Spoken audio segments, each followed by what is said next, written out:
CRPN Central. This is Dr. Fox. Please like, comment, subscribe. It helps the mission more than you know so that I can do more for you. Happy, guess what month it is? Do we know? July. That's right. Happy July, everyone. We are halfway through the year. Welcome to mid-2026. I don't know if you have New Year's resolutions, but this is a really, really good time to check in on that, to try to figure out, like, how you doing? You thought you wanted to do something in January. You're halfway through the year, you're on your way to doing it. Did the year kind of throw monkey wrenches in your way? What exactly is going on?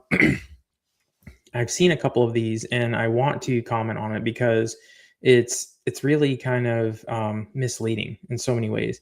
There are a number of CRAs and trial managers out there who work for CROs who sit there and say, okay, well, you knew about this when you signed up for the trial. You knew that you would have to be doing all this training. You knew that you would have to be doing all of this. It was an assumption that to be part of this trial, you are expected to perform these services. I really, really want to go back to basics on this really, really quick. Rather than thinking about how you are doing on this weird professional relationship level, it is literally looking at the contract and understanding the relationship between the people who are working together. Sites sign a contract. That contract states that the sponsor and CRO is seeking services, and the site will perform those services. That is the end of the transaction, my friends. There's no assumptions. There's nothing around, we expect you to do all this work as a provision of being in the trial. It's not part of it. That's not how it works. And I think that many, many times the CRAs who make these statements, honestly, they've never read a contract. They have no idea what was promised. And so they make these weird assumptions. CRAs, I can almost guarantee you, I will guarantee you that if you were to be asked to do something by a sponsor, and the first thing you do is you look at the contract, and you'd look at the contract and say, oh, I'm sorry, what you're asking us to do isn't in the contract. Therefore, it is, everyone, what's the magic word? Out of scope. So out of scope, which means that if you would like us to perform this, we have to make what you're asking in scope. So we can do a change order. We can add something to the contract. But one way or the other, we are going to protect ourselves from not doing work for free. Sites are no different, CRAs. If there is an expectation to do training, put it forth in the PSSV, put it forth in the questionnaires before a contract is negotiated. And then if those are the expectations, put them specifically as line items in the budget. If you want to see sites on booster calls every single week, every other week, every month, pay for the booster calls, pay for the site's time. I can't tell you how many times I've been on meetings with CROs where the only people on that meeting who are not getting paid are the sites. Why is that okay? It's not. That's the answer. It's not. So please try to retrain yourself rather than saying sites knew that this was going to happen and they don't want to do it. Go look at the contract, see if sites are getting paid to do it. And if they're not, then they don't have to do it. If you want them to do it, pay them to do it. I'm done with my soapbox. Thank you so much for everyone who's still around, who's listening. Let's get into it. Welcome to TrialSide Chats, the place where CRPN sites, sponsors, CROs, the industry comes together to talk about the challenges that we have specifically in the financial world so that we can make things better. We can understand each other's perspectives. We can think about ways so that everyone who is working to save patient lives succeeds together. Full disclaimer, I'm not a lawyer, never said I was a lawyer. This is the culmination of experiences, and it's not official legal advice. Please take this advice at your own risk. Think about it.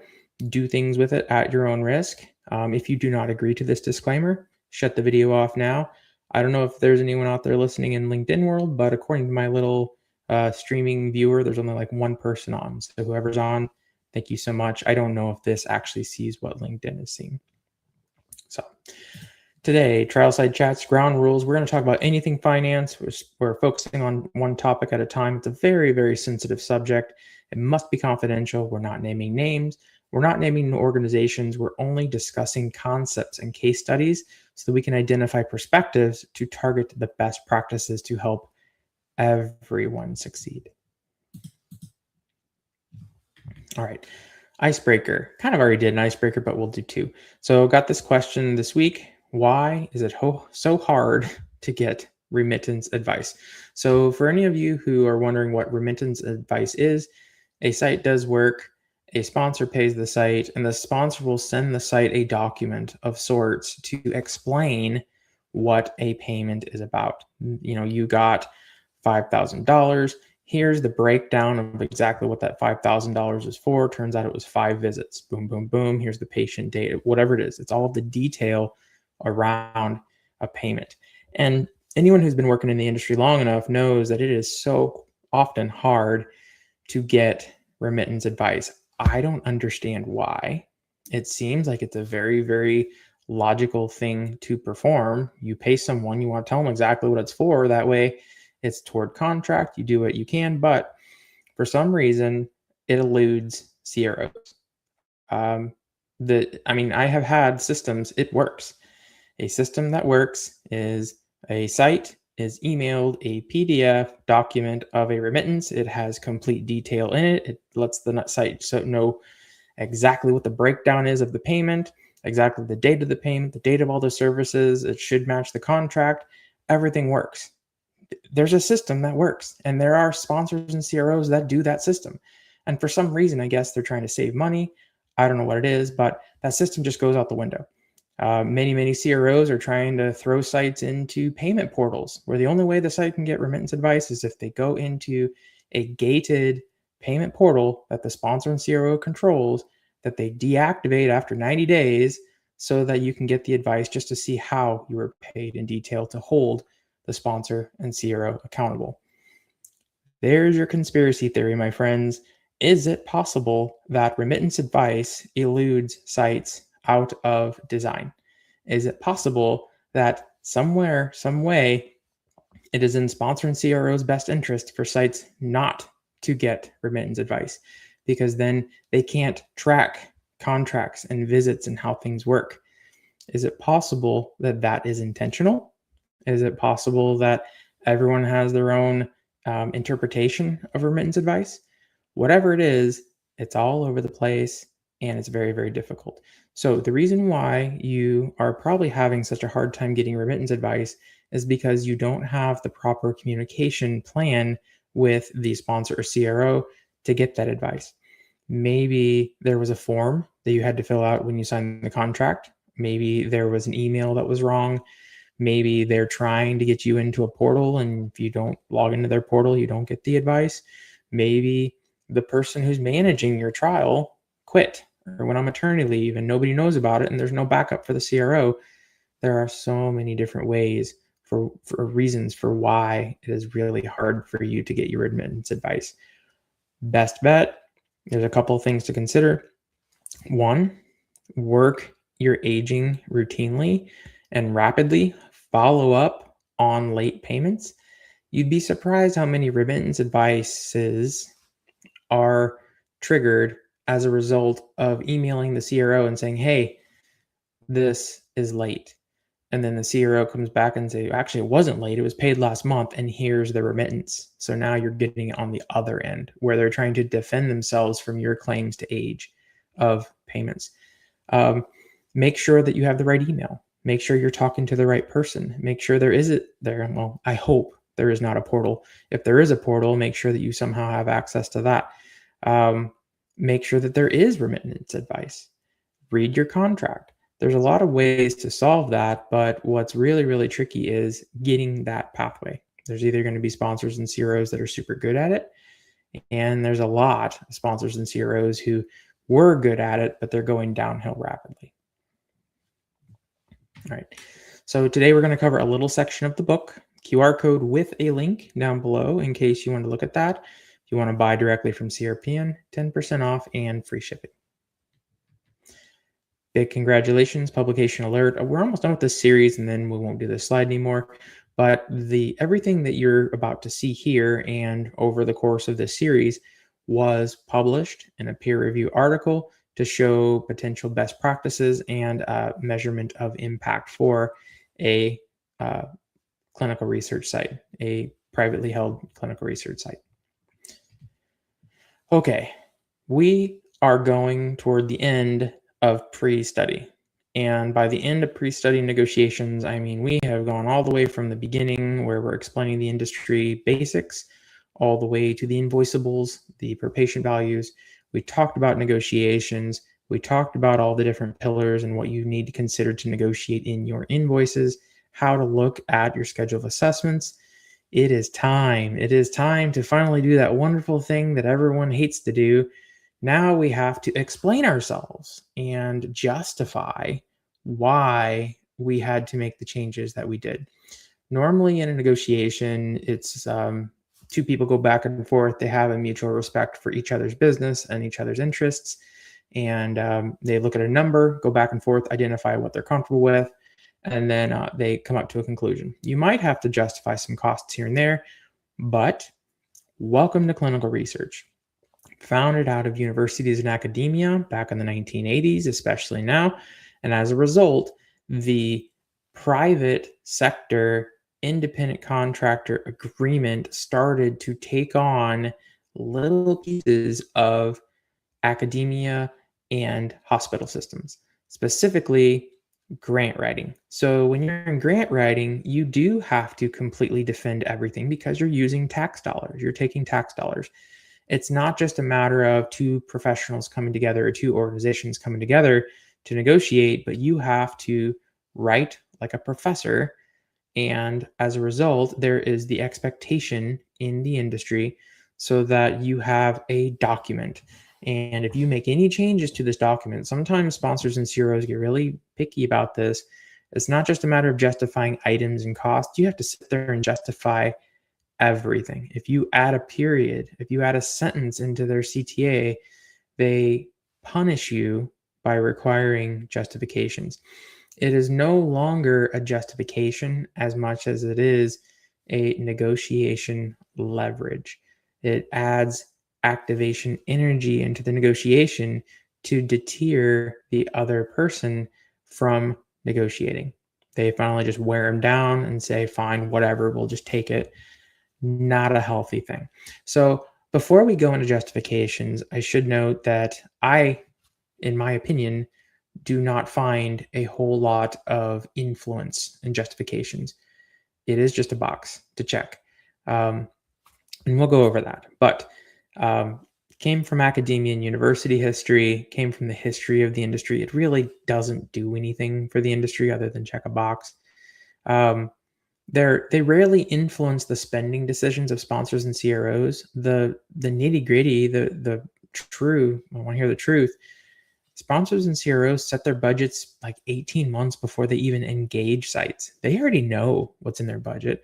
There's really not a lot of wiggle room for approval. You either are going to fit in their box or you're not.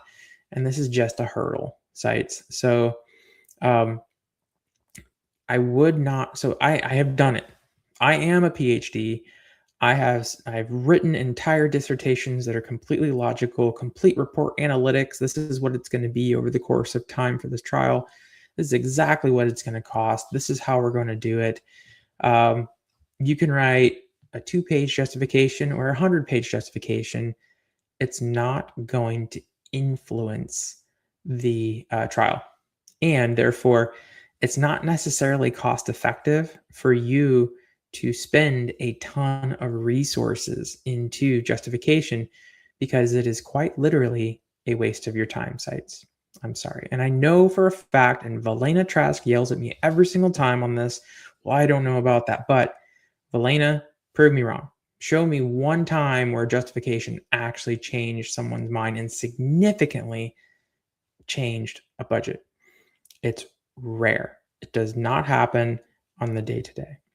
Therefore, I do know I just like kind of like down talked justifications, and that's okay.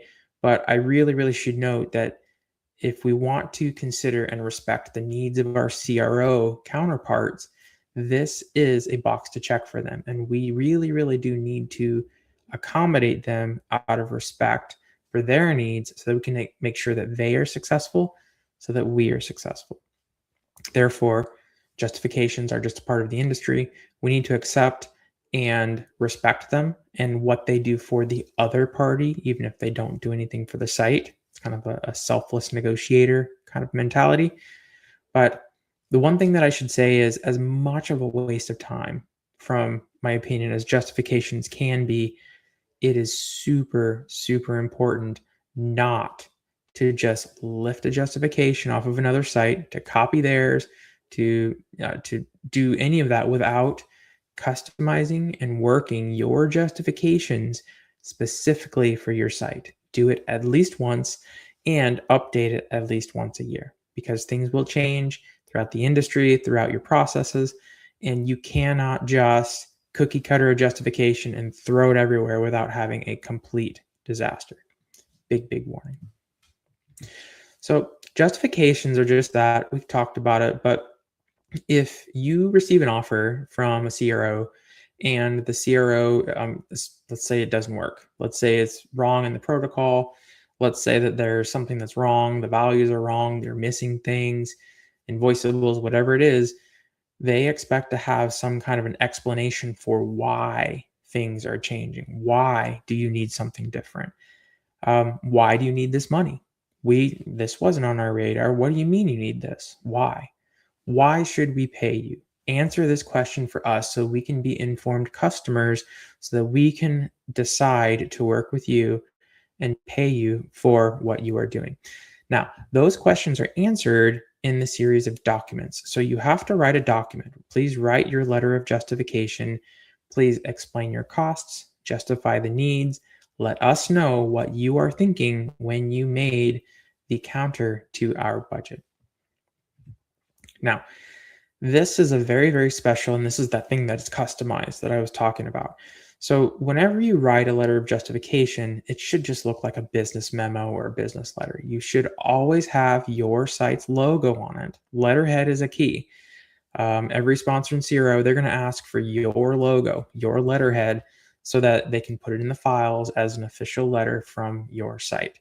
It should be in formal business letter format, to, from, subject, to who it may concern, dear so-and-so, whatever it might be, what we learned. You're going to have an introduction, and most of the time the introduction is, you're going to say that upon request, per your request, this is what we're doing. This is our site. We're awesome. These are the awesome things that we're doing. Try to explain the quality of your site. It might be good if you have any feathers in your cap, award-winning, highest enroller, any really cool equipment or services or provisions. If you're part of a, whatever it is, show why you shine. Show why in this justification, everything that you're asking for is reasonable. And this is why it is, because we're an awesome site. We have high quality, and this is the stuff that we need to help you succeed. Something that easy. And then finally, you go in to explain the costs. So you're talking about the line items that they need justifications for. Maybe you had to have a justification for a CTA provision. Maybe you had to add something in a provision.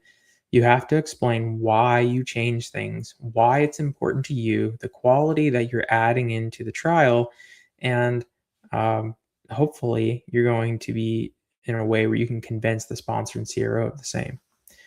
And finally, the conclusion and salutation. Thank you so much. All of these items are going to help to add quality to your site, or to our site, and to your trial.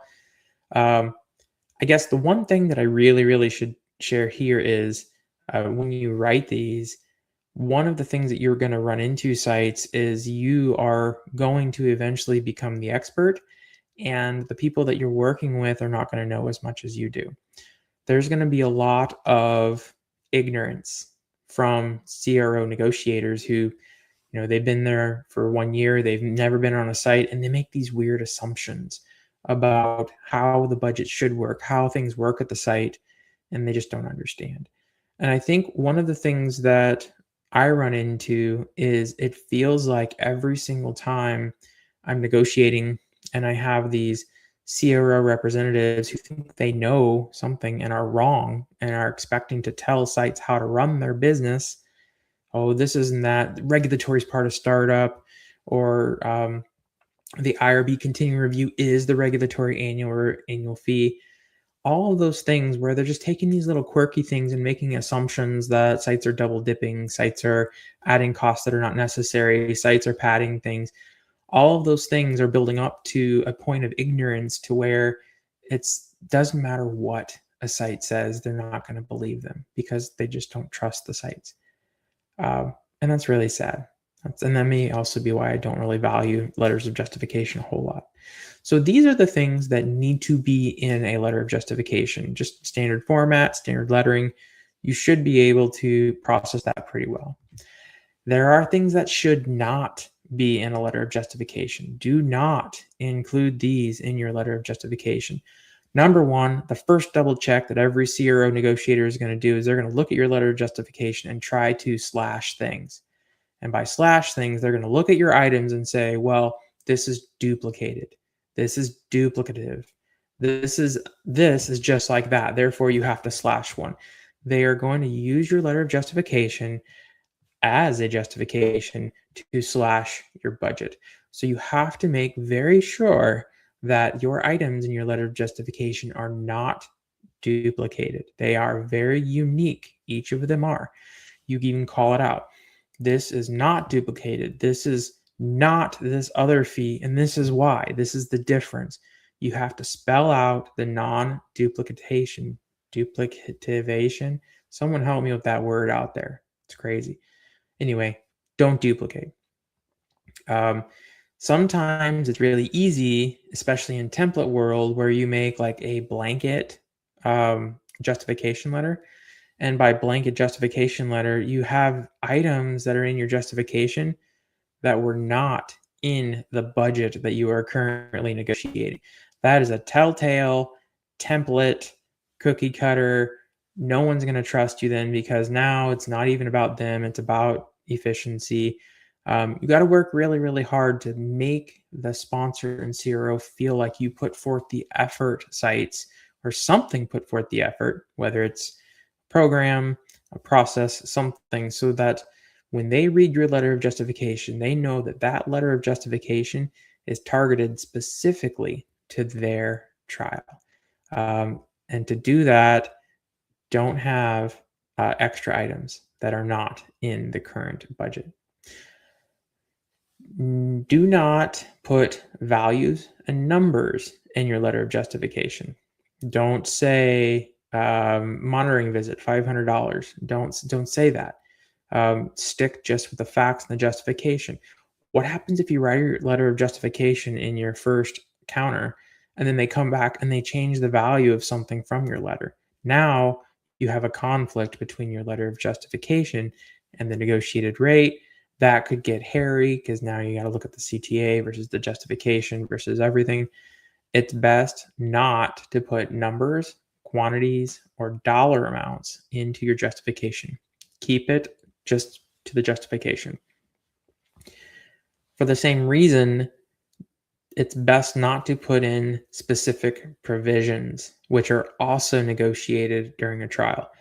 Monitoring visits per day, dry ice per sample, any kind of a per year, anything that has to do with the provisions of the contract that could change as a result of the negotiation. Try to avoid putting that in your letter of justification because it could be problematic later. Okay, this is intentional, it's tiny. If you have the book, please go to page 86. Page 86 will show you just a very basic format, structure of a letter of justification. Please note the big highlights that are really, really important are the logo at the top. You're always going to want to have letterhead, logo, maybe a site address, something up there at the top that's letterhead. You're going to have your standard business letter format, to, from, subject, and then you're going to have a salutation, dear sponsor CRO. You're going to have a specific introduction paragraph at the top. You might be plugging in their protocol ID, and then you're going to start talking about it one item at a time. You're going to craft justification for each. We'll go into that here in a minute, and then you're going to close it out. Thanks so much. We really appreciate it. Looking forward to working with you. Sincerely, the site. One option that some sites like to do, but I have seen it cause us conflict later, is ideally you should put at the bottom of your letter of justification, confidential. It is site property. You don't want this to be shared with other sites. You probably don't even want it to be shared with other sponsors or CROs. This is site property when you write a letter of justification. So you probably should protect it. You should probably put confidential at the bottom, but there are sites that do that in many different ways. Now, focus on that justification line, the item dash justification. This is how you structure it. Answer 4 questions strategically, tactfully. Number 1, you got to state the item. Let's say we're doing a monitoring visit. Describe the efforts. So what about this monitoring visit? Tell us the process. Tell us how much it's going to cost in effort. What are you going to have to do as a result of this monitoring visit? What is it going to cost you?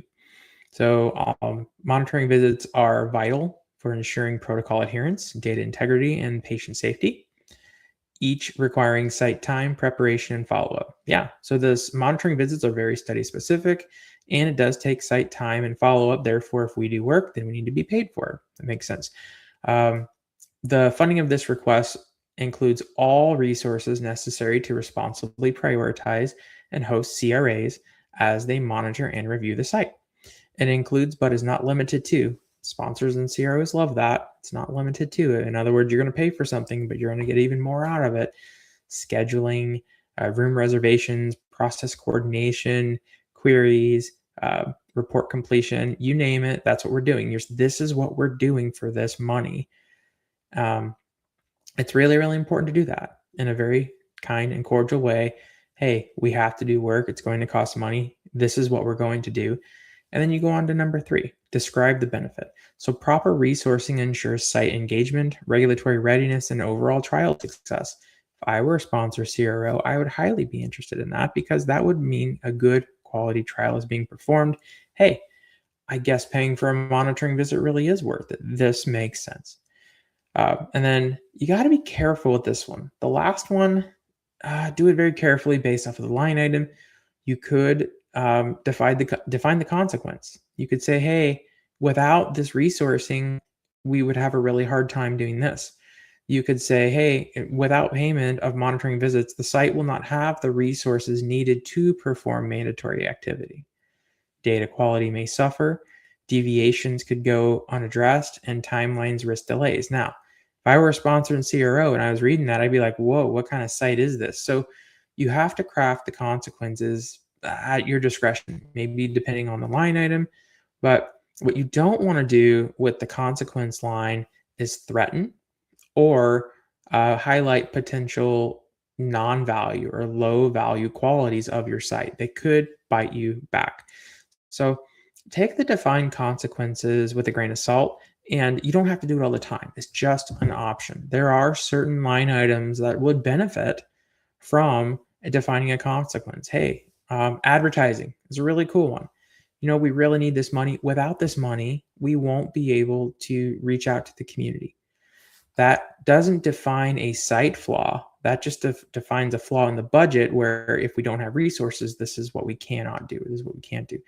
But what you don't want to do is you want to say, hey, without monitoring visit money, the trial is going to slow down to a halt and the site won't be able to function anymore. No sponsor is going to want to read that. That is not how you would define justification. So I am not putting this on YouTube, but if you have the book, there is a series at page 88 to 91. There's an entire series of potential justification examples for all of the different kinds of invoices of every single pillar. Really, really cool examples, really, really cool structure. I did not include that into the series for a number of reasons. Number one is going right back to the front. If I did that, people would just try to lift the actual justification without really thinking about it and without applying it specifically to their site. I'm telling you, you have to at least once justify, create a just tailored to your site, and then you need to maintain it. It is a fluid document. I would change it at least once a year unless you have major changes, then change it more frequently. All right. So as far as justifications go, now they risk being very, very expensive for sites with a lot of time. They really don't add a lot of value, but they are a box to check for sponsors and CROs. It's something that we have to manage as efficiently as possible with high quality. So there's a couple of things that we could consider as far as ways to do justifications in a way that can scale, that do not cost sites a lot of money, but also get the sponsors and CROs the documentation that they need to check the box and to get the negotiation flowing. Number one, and we've been doing this for years, of course, you're going to apply templates. Of course, you're going to sit there and you're going to create a shell of a justification and then just put the pieces in there that you need specific to each trial. Awesome. Just watch out for template errors. You're going to see little brackets, protocol ID. There's going to be things you're going to have to change. There is a manual review process around that is required for you to do that properly. Number two is, of course, recycling, another form of template. Man, I just negotiated this last week. It's got the same exact line items.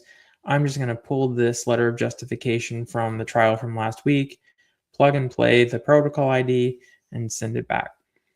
Another thing about template error, of course, it's going to work because you just used it. But if that trial has anything that's different, anything specific, anything that's extra that's needed, you're still going to have to review and customize it. Maybe you cut your time down by like 70%, but you're still going to have to put forth the time to do QA on that document to make sure that it is correct. One thing that I really like, saying you can change these every year. So if you have an annually approved letter, now kind of breaks one of the rules where if you do have an annually approved letter, for one, it's coming from a committee, so you're much more legitimate. But two, odds are if you do have an annually approved letter and you have a customized letter that is required for a trial, you're probably going to have something in that letter that is not specific to the trial. So there is a risk to annually approved letters. However, it does help to just be able to mass send it. Hey, here's our approved letter for the for 2026. Here you go. Just send it. Boom, boom, boom. Then you don't even have to write it, but you are going to risk a reduction in quality. Finally, I'm sure everyone's doing it somehow, some way, AI. Of course, when you have large language models and you're trying to write letters of justification, it is so very tempting to sit there with a prompt, have AI write it for you, even craft the letter for you, have AI control the system, one click of a button, create, done, sites, you're great. Be very careful. Do you remember? Of course, I've used it. I've done AI. I've tried to write letters of justification to increase my throughput because sponsors and CROs need something that they're not paying for and that it's really, really hard to get. But remember that prompt, those 4 questions, that consequence prompt. I put it in my AI prompt, hey, define the potential consequences. The AI came through and literally made every single line item a threat. And if I had not looked at that, I would just be writing this crazy letter that makes it sound like the site is just terrible quality and super high strung. And if you don't give this, then just totally unforgiving. So if you're going to use AI, and I do recommend learning how to use AI for letters of justification, do it carefully. And do not assume that what is written is everything that it may be true.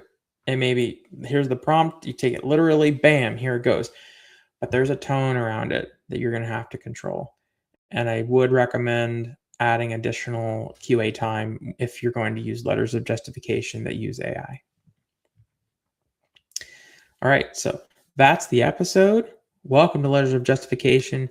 Tell me about your justification stories. Have you had any situations where they've done any impact at all to the trial? Love to hear them. I can count on one hand how many times that actually happened. Most of the time, they're kind of a waste of effort. But so that wraps up justifications. Next week, I am super excited. We're going to be wrapping up pre-study, everyone. We're going to take a little bit of trip around the cycles, understand how this information is going to flow back and forth between stakeholders. And then we're going to talk about finalizing that contract after the big long negotiation so that we can start the work. We can actually start to perform the clinical research. Really excited on pre-study. Please feel free to stay tuned. And since we're kind of wrapping it up and we have space, please send out a question. If you have any questions about what you have experienced about pre-study at all, send it over and I'd be happy to make it part of the icebreaker. You're welcome to come on stage and talk about it. How do you feel about it? Do you have different experiences that you'd like to share? Let's help the industry. But I'm looking forward to that. And then after pre-study, we're going to go into study management. Now that the contract's signed, we're going to start talking about how exactly we manage that contract now that we have something that's signed. Totally different environment. Looking forward to that change. 20th anniversary, Orlando, Florida, October 15th through 17th. If you are going to be there, come by booth 920. I can confirm the swag is in. It looks great. The experience is awesome. Please come see CRPN. Ask us how we can help your site, sponsor, or CRO improve your experience in clinical research finance. I'm looking forward to serving. And a big thank you to the SCRS group on their 20th anniversary for everything that they've done for this industry. There's the QR codes that nobody can click on. This is Dr. Fox. If you're tuning in, please like, comment, subscribe, share your voice. I'll see you next time.